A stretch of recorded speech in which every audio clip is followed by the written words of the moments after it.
Gertrude, da África do Sul. Caro pastor, devemos considerar o dia de sábado?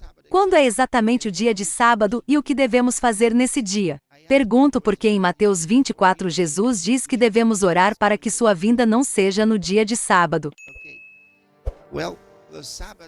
Ok, o dia de sábado é um dia de descanso no calendário judaico. É o 7º dia, o último dia da semana. A Bíblia diz que no 7º dia Deus descansou. Quando você estuda em seu relato da criação no livro de Gênesis, ela nos conta o que ele fez no 1º dia, no 2º dia, no 3º dia, no 4º dia, no 5º dia, no 6º dia, no 7º dia, e diz que no 7º dia Deus descansou. Assim, quando deu as leis por Moisés aos filhos de Israel, disse-lhes que descansassem no 7º dia, que é o dia de sábado, e que não fizessem nenhum trabalho. Agora, Jesus veio e cumpriu a lei e a aboliu. Não temos mais que viver pela lei de Moisés. Na verdade, nunca foi dado aos não-judeus. Foi dado apenas para aqueles que eram judeus. Mas foi abolido por Jesus. Assim funcionamos em sua nova lei de amor hoje. Agora aqui está o importante. Você disse no Evangelho de São Mateus que Jesus disse que devemos orar para que sua vinda não seja no sábado. Ele realmente disse que eles deveriam orar para que sua fuga não fosse no sábado. Eu quero ler isso para você. Evangelho de São Mateus capítulo 24 e versículo 20.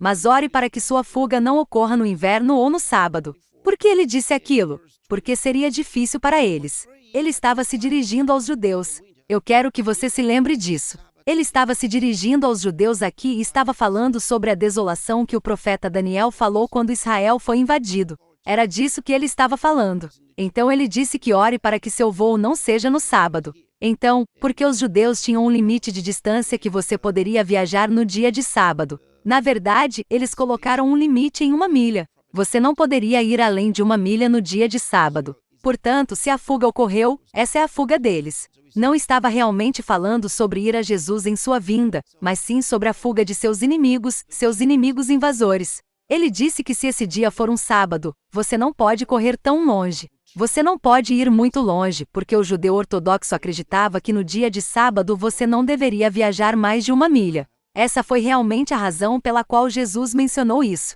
Mas além de tudo isso, sua pergunta diz que você quer saber o que fazemos no sábado hoje. O dia de sábado não é mais um dia para o cristão porque a lei foi cumprida por Jesus e abolida, e agora o que ele diz para fazermos é viver todos os dias para ele, para Cristo.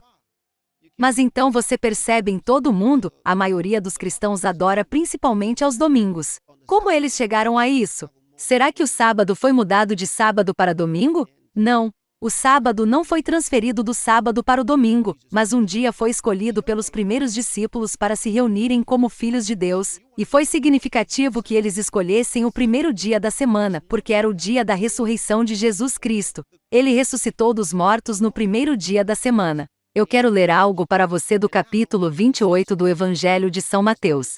Do versículo 1. Ora, depois do sábado, ao despontar o primeiro dia da semana. Isso significa que o sábado era o último dia da semana, a semana que terminava. Ora, depois do sábado, ao despontar o primeiro dia da semana, Maria Madalena e a outra Maria foram ver o sepulcro. E eis que houve um grande terremoto, porque um anjo do Senhor desceu do céu, aproximou-se, removeu a pedra da porta e sentou-se sobre ela.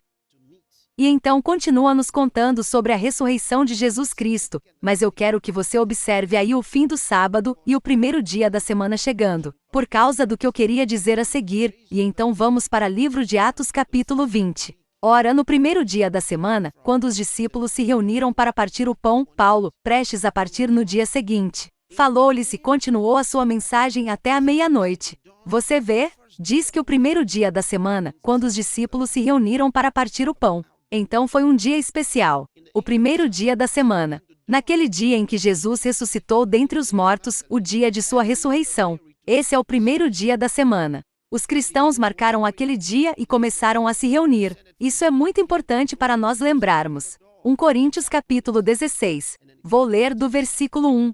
Quanto à coleta para os santos, assim como ordenei às igrejas da Galácia, assim deveis fazer. No primeiro dia da semana, cada um de vós ponha de parte o que puder, juntando conforme a sua prosperidade, para que não haverá cobranças quando eu vier. Ele está falando sobre os discípulos reunindo ofertas para um propósito, para algo que eles queriam fazer. Mas ele diz que eles se reuniriam, eles se encontrariam naquele dia, o primeiro dia da semana. Eles traziam suas ofertas naquele dia, o primeiro dia da semana. Assim, o primeiro dia da semana era um momento especial para os primeiros discípulos. Eles escolheram esse dia. Na verdade, eles o chamavam de Dia do Senhor. Eu quero ler isso para você no livro de Apocalipse, capítulo 1, versículo 10. Eu estava no Espírito no dia do Senhor, e ouvi atrás de mim uma voz alta, como de uma trombeta. É o primeiro dia da semana de que ele estava falando. Ele diz que estava no Espírito no dia do Senhor. Lembre-se, ele foi banido para a ilha de Patmos, e enquanto estava lá, ele disse que estava no Espírito. Então é isso que é hoje reunir-se geralmente aos domingos. Agora, isso não significa que não nos encontremos em outros dias. Nós nos encontramos em outros dias, pois a Bíblia também mostra que os primeiros discípulos se encontraram. Na verdade, às vezes eles se encontravam todos os dias. Eles se encontravam todos os dias. Partir o pão todos os dias. Então você também pode fazer isso. Você pode escolher qualquer dia da semana. Deixe-me ler algo mais para você que acredito que possa ser útil para você. Em Colossenses capítulo 2, lendo para você a partir do versículo 16, diz: portanto, ninguém vos julgue pelo comer ou pela bebida, ou por causa das festas, ou da lua nova, ou dos sábados, que são sombras das coisas futuras, mas a substância é de Cristo. Então ele está nos deixando saber que a escolha do sábado foi uma sombra. Era uma sombra do que estava por vir. Era um tipo do real, e agora Cristo veio e as coisas têm que mudar de acordo com o que o Espírito de Deus quer que façamos no Novo Testamento. Portanto, se você observar isso, diz: portanto, que ninguém os julgue pelo tipo de comida que você deve comer ou pelo tipo de bebida, ou por causa de um feriado, ou da lua nova ou dos dias de sábado. Então ele está dizendo que isso não importa mais.